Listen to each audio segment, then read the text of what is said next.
आज की सच्ची घटना उत्तर प्रदेश से है। आपने पहले भी वीडियो में देखा होगा, सुना होगा और अखबारों में भी पढ़ा होगा। एक महिला जिसका नाम मोंटी था। मोंटी गांव में रहने वाली ईमानदार महिला थी जो गांव में अपने ससुराल में रहती थी। मोंटी का पति राजन दिल्ली में नौकरी करता था। दिल्ली में 10 साल से वह नौकरी कर रहा था। उसे दिल्ली में 10 साल हो चुके थे। राजन की पत्नी जिसकी उम्र 28 साल थी, वह अपने पति से कहती थी, मुझे भी दिल्ली ले चलो और दोनों जने दिल्ली में साथ रहेंगे। कुछ समय का वक्त गुजरता है। राजन अपनी पत्नी को अपने साथ दिल्ली लेकर आ जाता है और दोनों दिल्ली में ही रहते हैं। दोस्तों, जैसा कि कई दिनों के बाद दोनों जने मिलते हैं तो रात को दोनों जने एक दूसरे से प्यार करते हैं, एक दूसरे के साथ संबंध बनाते हैं और एक दूसरे को प्यार का इंतजार भी रहता है, क्योंकि ऐसा वक्त काफी समय के बाद उन दोनों को मिल रहा था। क्योंकि दोस्तों, राजन दिल्ली में ही रहता था और उसकी महिला पत्नी अपने गांव में रहती थी। दोस्तों, दोनों जने एक दूसरे को जी भर के प्यार करते थे और लगातार संबंध बनाते थे। लेकिन कुछ समय के बाद राजन की तबीयत खराब हो जाती है। अचानक से तबीयत खराब होने लगी तो उसे अस्पताल में भर्ती करवाया। दोस्तों, कुछ समय तक राजन का इलाज चलता रहा, लेकिन तबीयत ज्यादा खराब होने के कारण राजन की मौत हो गई। दोस्तों, आप जानते हैं कि मोंटी एक महिला थी जो कि जिसके लिए दिल्ली में रहना बड़ा जंग के बराबर था। दोस्तों, दिल्ली में मोंटी अब अकेली थी और उसको खाने पीने की भी दिक्कत हो रही थी, क्योंकि उसके पास पैसों की कमी थी। उसके पास अपना घर चलाने के लिए राशन भी नहीं था। दोस्तों, उसकी मजबूरियां उसको काम करने पर मजबूर करती है। तभी दिल्ली मोहल्ले में रहने वाला एक व्यक्ति कहता है कि मोंटी, तुम अपना विधवा पेंशन का कार्ड बना लो, तुम्हारी पेंशन आ जाएगी, उससे तुम्हारा घर चलने लगेगा, तुम्हारे अकाउंट में थोड़े बहुत पैसे आने लगेंगे। दोस्तों, तभी मोंटी कहती है, मेरे पास तो पैसे ही नहीं है। तो उसे वहां सरकार देता है जो मोहल्ले का व्यक्ति होता है। अब दोस्तों, मोंटी अपनी मजबूरी आती है और कहती है, मेरा विधवा पेंशन का कार्ड बना दो ताकि मेरी पेंशन आ जाए और मैं अपना घर चला सकूं। दोस्तों, मोंटी काफी जवान थी, अच्छी थी, खूबसूरत। मोंटी को देखता है तो देखता ही रहता है और कहता है, आप काफी खूबसूरत हो, आपका कार्ड मैं बनवा दूंगा, लेकिन आपके इस कार्ड में बनाने का खर्चा है 2000 रुपए का आएगा। लेकिन दोस्तों, मोंटी के पास पैसे नहीं थे और वह कहती है कि मेरे पास तो पैसे ही नहीं है, मेरे तो खाने के भी लाले पड़े हुए हैं, पैसों की व्यवस्था मेरे पास नहीं हो पाएगी। वह उसकी मजबूरी का फायदा उठाता है और कहता है, तुम मेरे साथ संबंध बनाओ, मैं तुम्हारा कार्ड फ्री में बना दूंगा। छुट्टी के दिन अपने घर में बुलाता है और मोंटी को खाना खिलाता है, पानी पिलाता है, उसके साथ गलत काम करता है, उसके साथ लगातार शारीरिक संबंध बनाता रहता है। दोस्तों, वह दिन और रात उसके साथ जी भर के संबंध बनाता है, उसके साथ 1 महीने तक लगातार काम करता है, गलत काम करता है, संबंध बना। 1 महीने तक संबंध बनाने के बाद वो कहता है कि कल को आना और अपना पेंशन का कार्ड लेकर चले जाना। उसे भी उसको देता है और कहता है, तुम अपना खर्चा चला लेना। कुछ 2000-3000 रुपये अपने पास से भी उसको दे देता है। अब दोस्तों, एक दिन वक्त होता है कि मोंटी को राशन कार्ड बनाने की जरूरत पड़ती है। तभी मोहल्ले में रहने वाला वार्ड मेंबर कहता है कि आपका राशन कार्ड बना दूंगा और महिला मोंटी को उसके घर चली जाती है और कहती है कि मेरा राशन कार्ड बना दो। लेकिन दोस्तों, यहाँ पर वार्ड मेंबर कहता है आपका 5000 का खर्चा आएगा। लेकिन तभी मोंटी कहती है कि मेरे पास तो पैसे ही नहीं है। तो दोस्तों, यहाँ भी वही वार्ड मेंबर उसकी मजबूरी का फायदा उठाता है। लेकिन दोस्तों, मोंटी मजबूर थी, वो करती भी तो क्या करती, क्योंकि उसके पास पैसे नहीं थे और आजीविका चलाने के लिए कुछ पैसों की भी उसको जरूरत थी और दूसरा उसको राशन कार्ड की तो बहुत ज्यादा जरूरत थी। और जो वार्ड मेंबर होता है वो उससे संबंध बनाने की बात करता है और मजबूर होकर मोंटी उसके साथ भी संबंध बनाने को कहती है।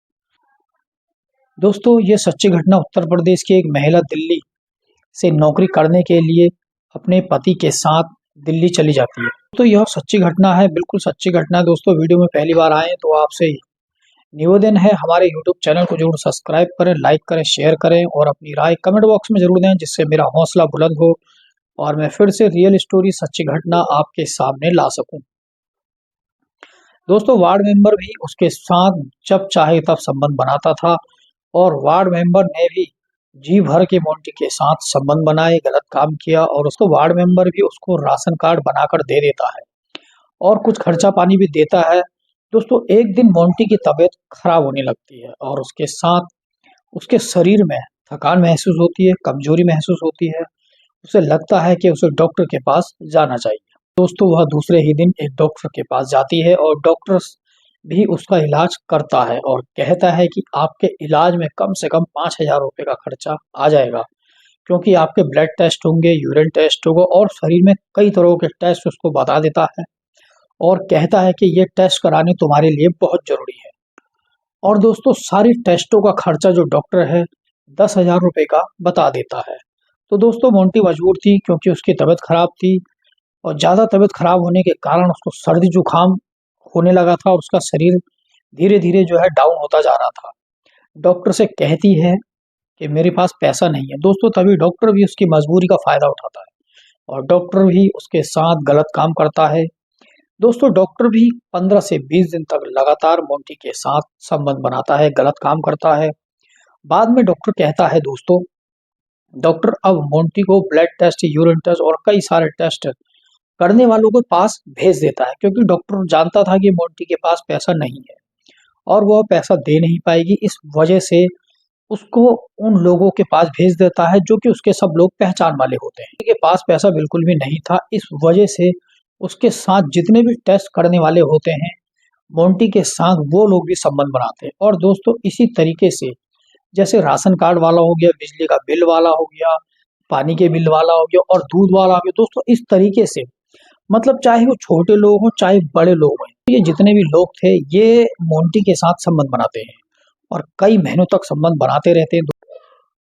और दोस्तों मोंटी भी इनके साथ खुशी खुशी संबंध बनाती है। लेकिन जब उसकी तबीयत ज्यादा खराब होने लगती है, डॉक्टर के पास जाती है और डॉक्टर से कहती है कि मेरी तबीयत ज्यादा खराब हो रही है। तभी दोस्तों जब वही डॉक्टर फिर से रिपोर्ट देखता है जिसके पास वो पहले जाती है, जो उसके साथ संबंध बना चुका था, तभी जब सारी रिपोर्ट डॉक्टर देखता है तो डॉक्टर रिपोर्ट देखने के बाद चौंक जाता है, परेशान हो जाता है और वो कुर्सी से खड़ा हो जाता है और डॉक्टर चक्कर खाकर बेहोश हो जाता है। दोस्तों जब डॉक्टर बेहोश हो जाता है तो मोंटी वहीं पर रहती है और पानी से उसके चेहरे पर छींटे मारती है और डॉक्टर जो है खड़ा उड़ जाता है। रिपोर्ट में खुलकर सामने आता है कि मोंटी को एचआईवी था। दोस्तों इस वजह से शायद डॉक्टर भी बेहोश हो जाता है, उसको क्योंकि उसको पता था कि उसने भी मोंटी के साथ संबंध बनाए थे। मोंटी को भी डॉक्टर ने जी भर के संबंध बनाए थे। अब डॉक्टर काफी टेंशन में आ जाता है और यह बात अब मोंटी को पता चल जाती है। दोस्तों मोंटी अपने घर जाती है, लेकिन दोस्तों मोंटी की तबीयत ज्यादा खराब होने लगती है। इतनी तबीयत खराब हो जाती है कि उसकी एक दिन डेथ हो जाती है, वो खत्म हो जाती है, इस दुनिया को छोड़कर चली जाती है। लेकिन दोस्तों मोंटी को ये पता नहीं था कि उसको ये एचआईवी कहाँ से आया।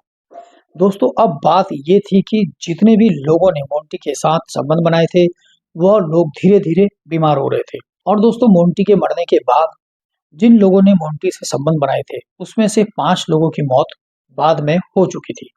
जब उन लोगों की रिपोर्ट देखी जाती है तो मोंटी की भी उन रिपोर्टों से मिलाई जाती है, यानी कि सबकी रिपोर्टें आपस में मिलाई जाती हैं और अस्पताल में कई एचआईवी लोगों का भी इलाज चल रहा था जो मोंटी के संपर्क में थे।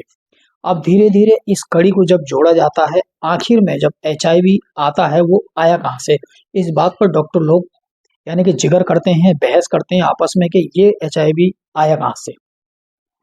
दोस्तों अब जो राशन वाले थे और कई सारे लोग जिन्होंने मोंटी के साथ संबंध बनाए थे, चाहे वो बिजली के बिल वाला, कई सारे ऐसे लोग थे और उन लोगों की रिपोर्ट में भी देखा जाता है। तो दोस्तों रिपोर्ट में चौंकाने वाला मामला सामने आता है।